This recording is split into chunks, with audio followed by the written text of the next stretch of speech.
bilir aylardır ne yedim ne içtim, sadece durmadan ağlıyorum ben. Hallerimi soran, hiç merak eden yok, kendimi kaybettim soruyorum ben. Ne yaptım da bu kadar acıttın gittin, kalbimi rakına meze mi ettin? İnsan hiç görmez mi, hiç kıymet bilmez mi? Yalvarıp yakarsam geri dönmez mi?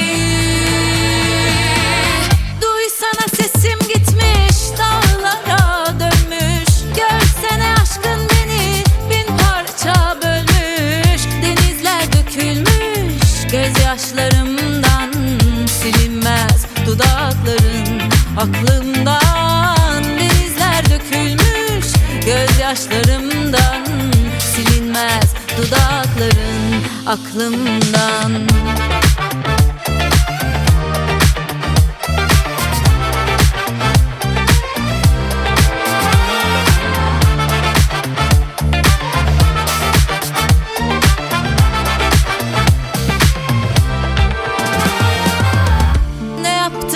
Bu kadar acıttın gittin, kalbimi rakına meze mi ettin? İnsan hiç görmez mi, hiç kıymet bilmez mi? Yalvarıp yakarsam geri dönmez mi?